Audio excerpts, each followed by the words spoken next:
5.4 arithmetic progression NCERT class 10।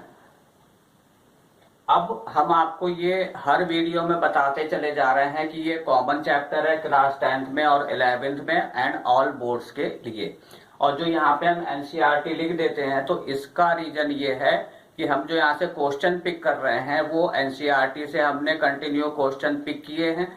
और ये question जो आईसीएसई है यूपी बोर्ड में और आपका सीबीएसई में तो एनसीईआरटी चली रही है। आईसीएसई जो बोर्ड है तो वहां पे आपकी कौन सी चल रही है, एमएल अग्रवाल चल रही है, या यहाँ पे आपकी एक और अदर बुक होती है वो चल रही है। ठीक है, अब आप ध्यान से देखिए जितने भी क्वेश्चन हमने कराए हैं तो उस टाइप के सारे क्वेश्चन आपको आईसीएसई बोर्ड में भी मिल जाएंगे। हाँ, ML Agarwal and RS Agarwal. ठीक है, अब ध्यान से देखिए, ये अब बहुत से बच्चे हैं जो किसमें है, एनसीईआरटी पढ़ते हैं, सीबीएसई बोर्ड में हैं, तो उसमें ये जो ऑप्शनल एक्सरसाइज लिखा होता है नीचे उसमें लिखा है this exercise is not important for examination point of view. तो ये केवल जो बेसिक ऑप्ट करेंगे तो उनके लिए इम्पॉर्टेंट नहीं है, लेकिन जो स्टैंडर्ड मैथ लेंगे तो उनके लिए ऑप्शनल जो एक्सरसाइज है वहां से भी क्वेश्चन आएंगे। ठीक है, आप ध्यान से देखिएगा, ये वेरी मोस्ट इंपॉर्टेंट क्वेश्चन है। ये एक्सरसाइज किसी में भी ये क्वेश्चन नहीं था। क्वेश्चन है कि विच टर्म ऑफ एपी, ये आपको एक एपी गिवन है, is it's first negative term. अब ध्यान से देखिए, जो एपी आपको गिवन है तो यहाँ पे जो फर्स्ट टर्म है तो फर्स्ट टर्म आपको कितनी गिवन है, 121, और जो डी दिया हुआ है 117 माइनस 121 जब करेंगे तो डी आ जाएगा आपका -4। इसका मतलब क्या है, एपी से ही हमें क्लियर है कि ये लगातार जो नंबर हैं वो क्या हो जाते हैं, डिक्रीज होते चले जा रहे हैं। तो एक टाइम ऐसा आएगा कि एक टर्म आपकी क्या हो जाएगी, निगेटिव में आ जाएगी। तो वही पूछा है कि कौन से नंबर की टर्म जो है वो निगेटिव टर्म होगी, ये आपको फाइंड करना है। अब ध्यान से देखिएगा, इसमें केवल ये फंडा लगता है कि जो an है वो लेस देन 0 आप यहां पे लगाइए। ठीक है, अब जैसे एपी लिखते जा रहे हैं तो हो सकता है कि एक जगह यहाँ पे 0 आए, या 0 अगर नहीं आता है तो 0 से थोड़ा पहले रह जाएगा, और उसके बाद क्या आ जाएगा, 0 के बाद जैसे हम चलेंगे तो वहां पे क्या होगा, निगेटिव टर्म स्टार्ट हो जाएगी। तो आप देखिए an का फार्मूला लिखिए, तो an का फार्मूला है an a plus n-1 into D, तो ये होगा आपका लेस देन 0। a कितना दिया हुआ है आपको, 121, प्लस n आपको फाइंड करना है, और d आ गया आपका -4, लेस देन कितना हो गया आपको 0। तो केवल हमने क्या करा, a और d की वैल्यू रख दी है और n हमें क्या करना है, यहां से फाइंड करना है। अब देखिए ध्यान से, 121 -4n और प्लस कितने हो गए 4, और लेस देन कितना हो गया 0। ये देखिए माइनस से जब इंटू करेंगे तो क्या हो जाएगा आपका, 4n हो गया माइनस में, और ये माइनस माइनस क्या हो गया प्लस, तो ये हो जाएगा आपका 125 -4n लेस देन 0। इसको आप इधर शिफ्ट करेंगे तो ये इस तरह से हो जाएगा -125। अब यहाँ पे जरा ध्यान से समझिएगा सीबीएसई और यूपी बोर्ड वाले स्टूडेंट, क्योंकि ये यहाँ पे जो साइन लगा हुआ है, ये जो साइन होता है ये इक्वलिटी का साइन होता है, और ये वाला कौन सा है, इनइक्वलिटी का साइन है। तो जब इक्वल में होता है तो माइनस से माइनस हम लोग क्या करते हैं, कैंसिल कर देते हैं, लेकिन इनइक्वलिटीज में ऐसा नहीं होता है। तो पहले आप यहां से जो है 4 को हटाइए, तो ये हो जाएगा 125 अपॉन कितना हो जाएगा 4, राइट। 4 को इधर ले लिया हमने और कुछ चेंज नहीं करा है। इसको सॉल्व कर लीजिए, 4 3 जा 12, 4 1 जा 4, 1 बच गया, ये आ गया आपका। अब देखिए ये इस तरह से कैंसिल नहीं होगा, बोथ साइड माइनस से मल्टीप्लाई किया जाता है। इनइक्वलिटीज में क्या होता है, माइनस साइन हटाने के लिए माइनस से मल्टीप्लाई किया जाता है, ऑन मल्टीप्लाइंग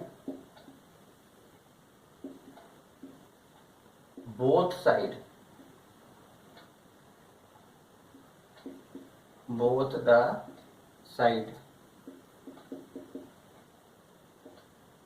बाई माइनस।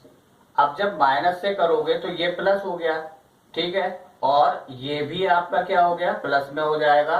और कोई ज्यादा इसमें नहीं है, माइनस से जब मल्टीप्लाई करोगे तो जो इनइक्वलिटी साइन है वो रिवर्स हो जाएगा। यहाँ पे आपका क्या दिया हुआ, लेस है, तो यहाँ पे ये क्या हो जाएगा, ग्रेटर हो जाएगा। अगर ग्रेटर होता तो वहां पे क्या हो जाता, लेस देन हो जाता। अब ध्यान से देखिए आप कि n की वैल्यू आपको फाइंड करना है, तो ग्रेटर देन क्या आ रहा है, n ग्रेटर देन 34 होल 1/4।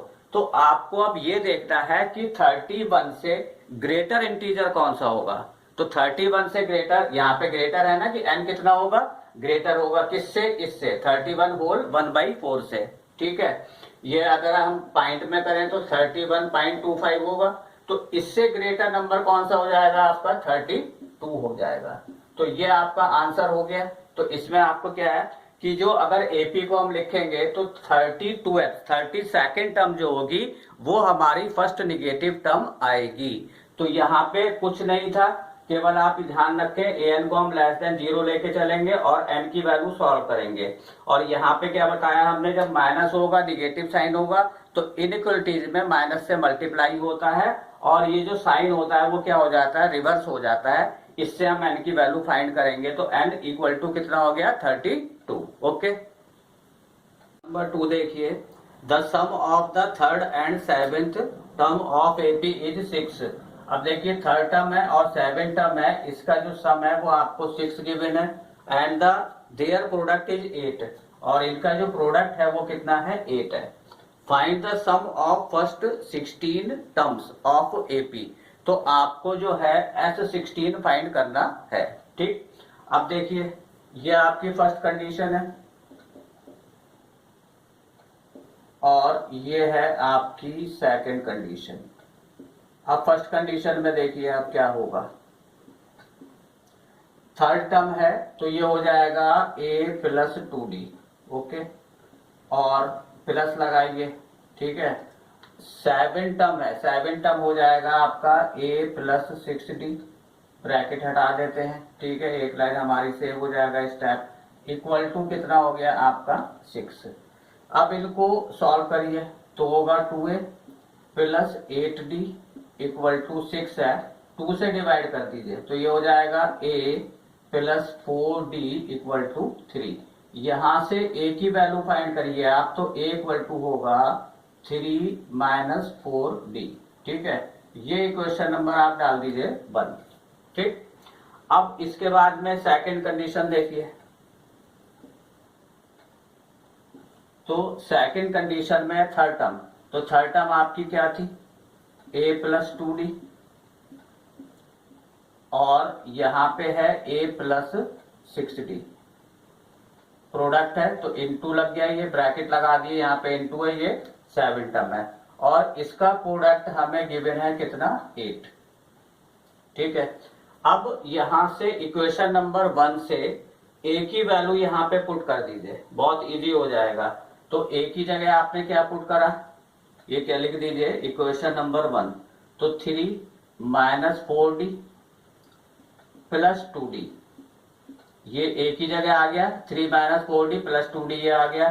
फिर a की जगह आप लिख दीजिए 3 - 4d प्लस कितना हो जाएगा 6d इक्वल टू कितना होगा 8, ओके।